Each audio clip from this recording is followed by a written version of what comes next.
The United Terran Navy's newest flagship gleamed against the starfield as it departed Earth's orbital dock. The TNS Endurance was massive compared to other human vessels, with its thick hull and unusual engine design. It moved slowly but steadily away from Earth, like a whale among dolphins. Captain Lee stood tall on the bridge, her eyes fixed on the main screen. She had fought hard for this command.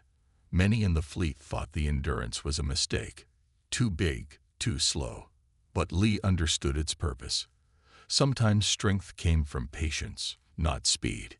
"System check complete, Captain," said Lieutenant Ta from his station. His fingers moved quickly across the control panel, bringing all systems online. "Thank you, Lieutenant. Set course for the neutral meeting point," Lee ordered. The massive engines hummed louder as the ship began its journey. The crew worked efficiently around her. They were the best the United Terran Navy had to offer, specially selected for this important mission. Ambassador Kim entered the bridge. His formal uniform contrasted with the practical uniforms of the military crew. "Captain, are we ready for this meeting?" he asked quietly. "As ready as we'll ever be," Lee replied. "What do we know about these aliens?" Kim displayed information on his tablet. The Vexari Dominion controls 12 star systems. They'd been spacefaring for over 300 years. Their technology is advanced, especially their engines. Their ships are extremely fast. Lee nodded slowly. "And they requested our ship specifications." "Yes. I sent only what was publicly available," Kim confirmed. "Good. Let them underestimate us." 5 days later, the Endurance reached the meeting point, a small space station built specifically for first contact situations. Through the viewports, Lee could see the Vexari ships. They were sleek and sharp-edged, gleaming with a blue-silver metal unknown to humans. They zipped around the station like dragonflies, making the Endurance seem even more ponderous by comparison. The meeting room was large and circular. The human delegation entered first. Captain Lee stood behind Ambassador Kim, watching the door on the opposite side.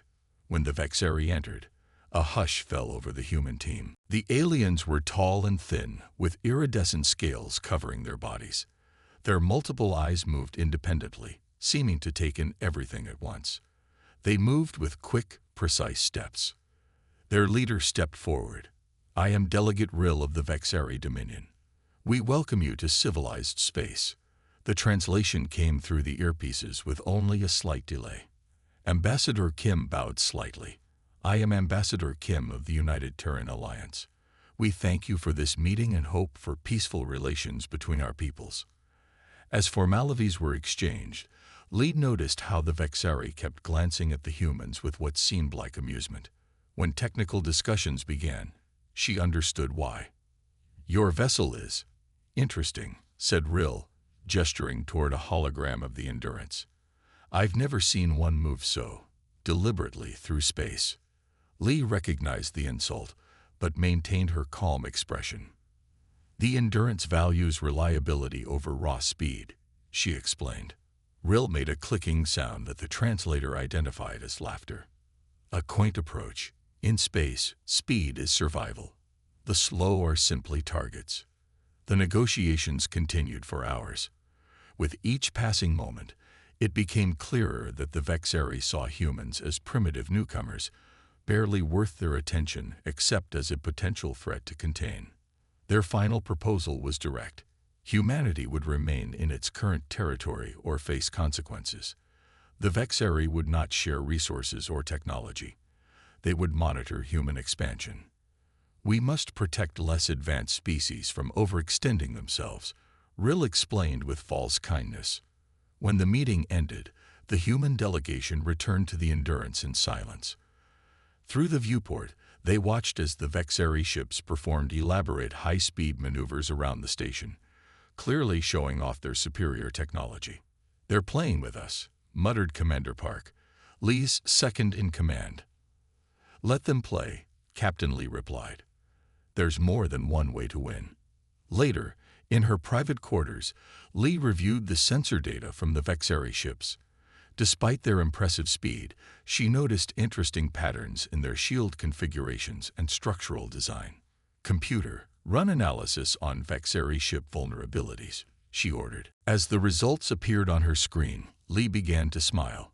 The Vexari had made a critical mistake. They had dismissed humans as slow and primitive. They thought the endurance was weak because it wasn't fast. They would learn that slow didn't mean weak. Sometimes it meant something much more dangerous. 2 months passed since the first meeting with the Vexari. The Endurance patrolled the border between human and alien space. Captain Lee spent many hours on the bridge, watching the stars and thinking about the growing problem.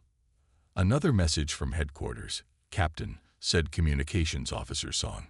His young face looked worried as he passed her the report. Lee read quickly. 3 more human ships had spotted Vexari vessels just inside human territory. When challenged, the alien ships would speed away, too fast to catch. "They're testing us," Lee said quietly. Commander Park nodded. Like predators looking for weakness.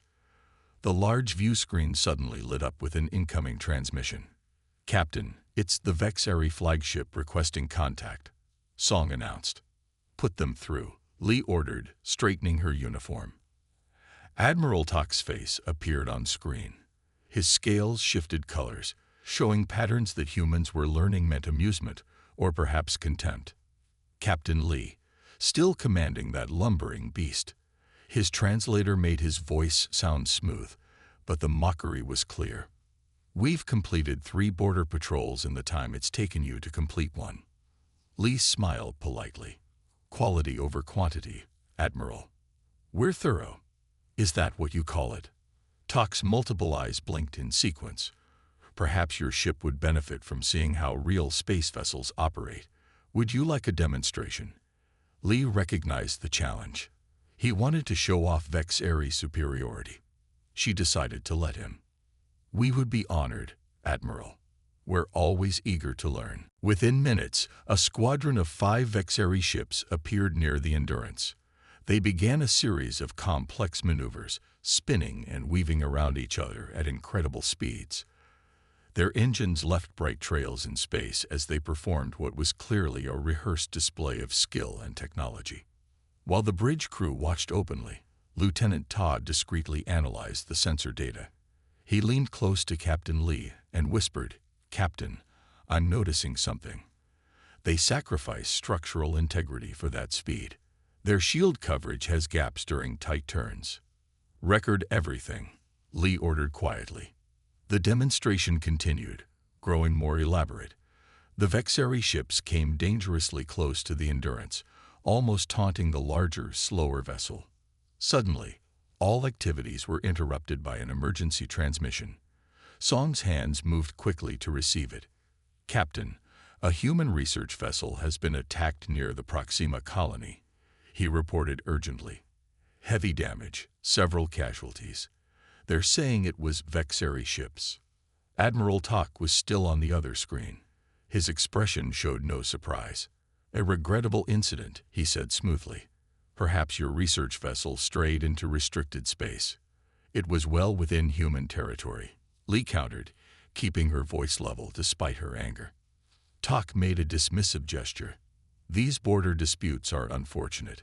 Perhaps if your ships were faster, they could avoid such misunderstandings." After the Vexari ships departed, Lee received orders from Fleet Command. "Maintain position. Do not engage. Reinforcements are en route." Lee stared at the message for a long moment before turning to her crew. "Mr. Tay, I want detailed simulations of Vexari attack patterns based on what we've observed. Mr. Song, compile all sensor data from border incidents." "You have a plan," said Commander Park. "The beginning of one," Lee replied. She walked to the main display and enlarged the star chart. "The Vexari think their speed gives them all the advantages, but every strength can become a weakness." That night, Lee couldn't sleep. She paced in her quarters, thinking about the injured crew on the research vessel. The Vexari were growing bolder, testing human responses. War seemed increasingly likely.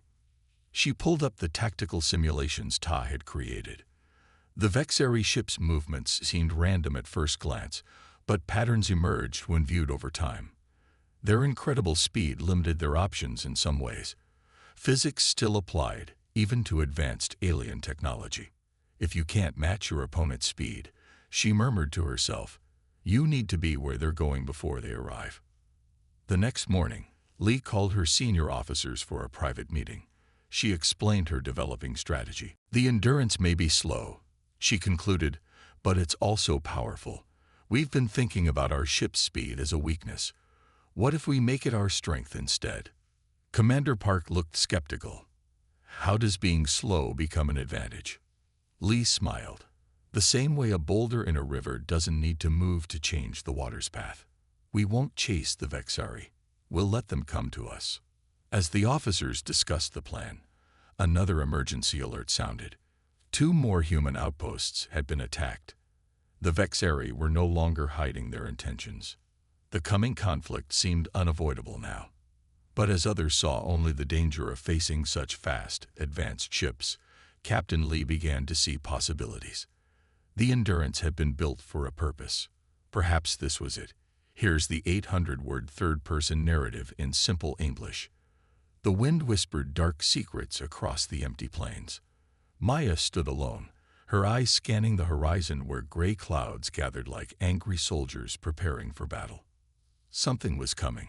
She could feel it in her bones. 2 weeks earlier, the first strange signs began to appear. Animals in the nearby forest started acting weird. Deer would suddenly freeze, staring into nothing. Birds would fly in strange, circular patterns. The local farmers noticed something was wrong, but nobody could explain exactly what. Maya was different from others in her small mountain village. She had always been sensitive to changes around her. When the first unusual wind blew through the valley, carrying a smell of burnt metal and distant thunder, she knew trouble was brewing. Her grandfather, an old man who rarely spoke, had once told her stories about ancient warnings. When nature becomes restless, he would say, something big is about to happen. Those words echoed in her mind now as she watched the sky darken. The first real sign came on a quiet Tuesday morning. A massive electrical storm swept through the region, unlike anything people had ever seen. Lightning struck in perfect geometric patterns, creating strange symbols in the sky. Technology went crazy. Phones stopped working. Computers crashed, and even simple electronic devices became useless. Local authorities tried to calm people down, but panic was spreading. Reports came from neighboring towns about strange atmospheric changes. Temperatures would suddenly drop or rise without warning. Compasses went crazy, spinning wildly instead of pointing north. Maya knew she had to do something. She began collecting information, talking to farmers, tracking the unusual events. Her research revealed a complex pattern. Something was definitely coming, and it wasn't natural. Her closest friend, Jack, a local scientist, initially dismissed her theories. But as more evidence emerged, he started paying attention. Together, they began mapping the strange occurrences, trying to understand the connection between the weird natural phenomena. The village elders gathered, discussing the strange events. Some believed it was a sign of divine intervention. Others thought it might be some kind of military experiment. Nobody had a clear explanation. As days passed, the tension grew. People became more anxious. Supplies started disappearing from stores. Families began preparing emergency kits. The entire region felt like a powder keg waiting to explode. Maya discovered an old map in her grandfather's study, a document that seemed to predict these exact events. Strange symbols and cryptic notes covered its edges. When she showed it to Jack, his scientific mind was both excited and terrified. The storm was approaching. Not just a weather event, but something much larger and more mysterious. Animals were migrating in unusual patterns. Birds flew in formations that seemed almost intelligent. The entire ecosystem was preparing for something big. On the night before everything changed, Maya sat outside her small cabin. The wind carried whispers of something ancient and powerful. She could sense a massive shift was coming, something that would change everything forever. Jack arrived with his research, his face pale and serious. "We're on the edge of something massive," he said quietly. "Whatever is coming, it's not just a natural event. It's something different." Maya looked at the horizon. The clouds were now forming shapes that looked almost like massive creatures. Lightning danced between them, creating a symphony of electrical power. Something was definitely coming. As darkness fell, the first real signs of the approaching storm became visible. The sky turned a deep, unnatural purple. Strange sounds echoed across the landscape. Not thunder, not wind, but something else entirely. Maya knew that by morning, nothing would be the same. The world was about to experience something unprecedented. Whatever was coming would change everything. How people lived, how they understood nature, how they perceived reality itself. The storm was no longer just a possibility. It was a certainty. And Maya was ready. The Endurance drifted quietly in the shadow of Novoterra's moon. The massive human ship had arrived 6 days earlier and powered down most systems to avoid detection.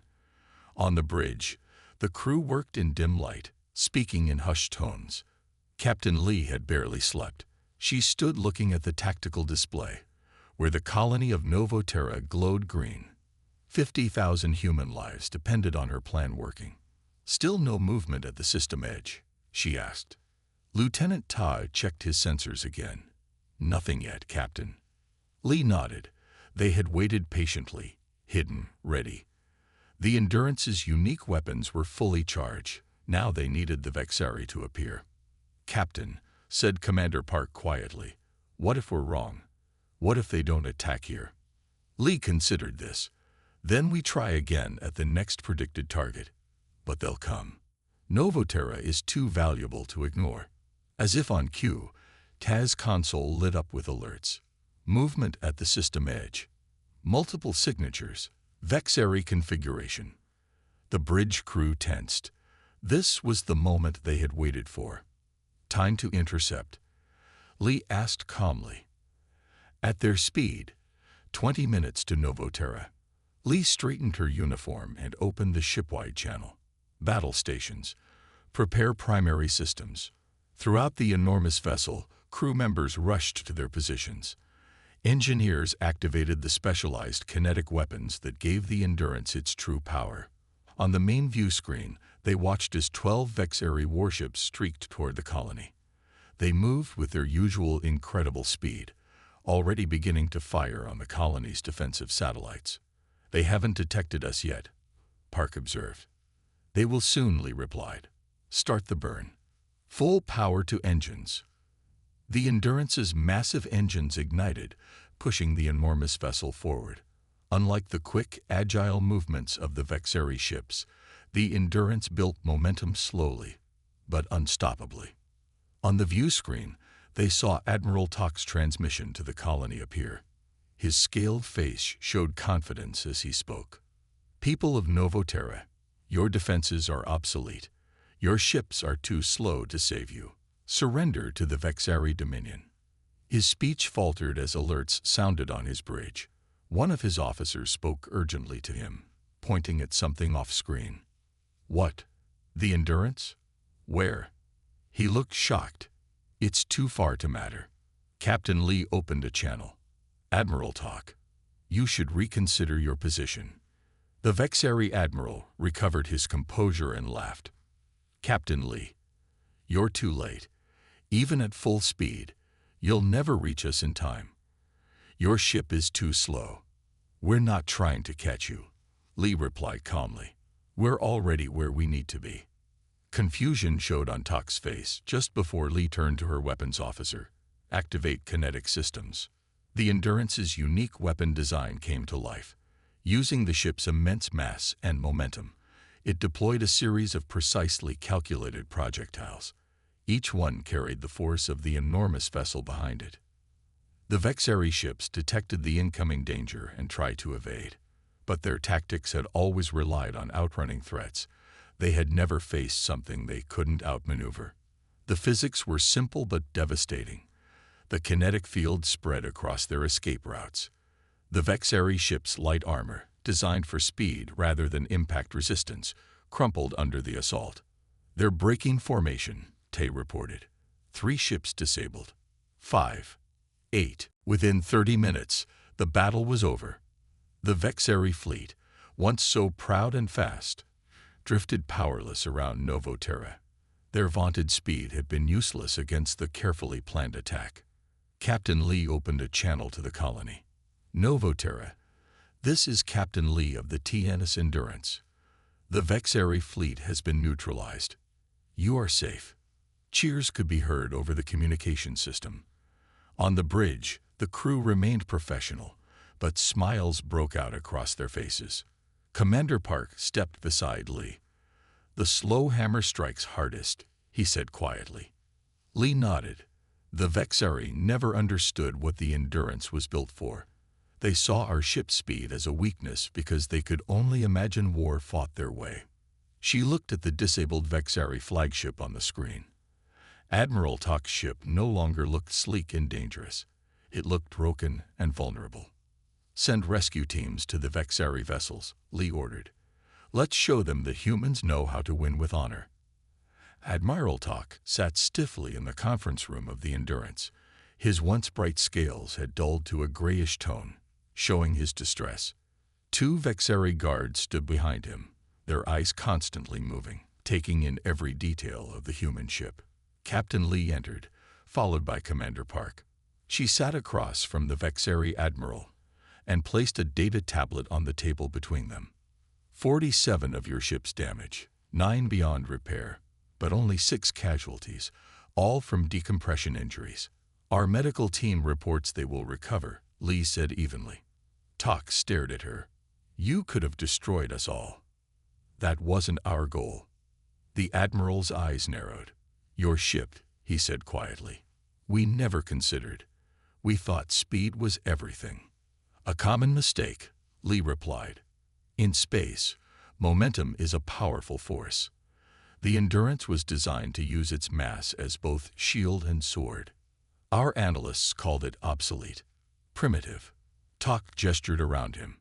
"We were wrong. You judged by your standards, not understanding our approach," Lee explained. "Humanity learned early that we couldn't always be the fastest. We had to be smarter." Tak looked down at the tablet, which showed the battle simulation. "The way you positioned your ship, you knew where we would attack. We studied your patterns. You're predictable because of your reliance on speed." The admiral's scales shifted color slightly. "And now, will your fleet destroy our homeworlds while our ships are damaged?" "No," Lee said firmly. "That's not our way. We want peace, not conquest." Tak looked genuinely surprised. "After what we did to your outposts, we defend ourselves when attacked, but we prefer talking to fighting." 1 month later, Captain Lee stood in the Grand Hall of the United Terran Navy headquarters on Earth. The peace treaty with the Vexari Dominion had just been signed. Admiral Tak had become the new Vexari ambassador, replacing the dismissive delegate Rill. "Captain Lee," Tak greeted her, his scales now at healthy blue-green. "Your victory has changed many things among my people. We had forgotten that there are different kinds of strength." Lee nodded. "And we've learned from you as well. Our engineers are studying your propulsion systems, while we study your armor designs," Tak admitted. "Perhaps someday we will have ships that are both fast and strong." After the ceremony, Lee walked with Commander Park through the gardens outside. The Earth's moon hung low in the sky, reminding her of their hiding place at Novoterra. "They respect us now," Park observed. "Respect is good. Understanding is better," Lee replied. "They've learned that underestimating humans is dangerous." She stopped to look at a stone in the garden. It was large and solid, worn smooth by years of flowing water from a small stream. "The stone doesn't fight the water," she said. "It just exists, and the water must flow around it. Sometimes strength comes from stillness, not motion." 2 years later, the TNS Endurance had a new mission. It led a joint human-Vexari expedition to explore beyond known space. Captain Lee stood on the bridge, watching as sleek Vexeri ships flew alongside her massive vessel. "Message from the Vexeri ship Swift Wind," reported Lieutenant Ta. "They've detected an anomaly and request we investigate together." Lee smiled.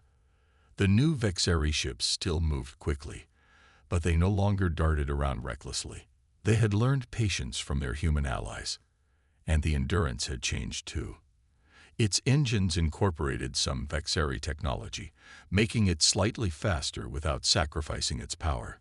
Not as fast as the Vexeri ships, but faster than before. "Set course for the anomaly," Lee ordered.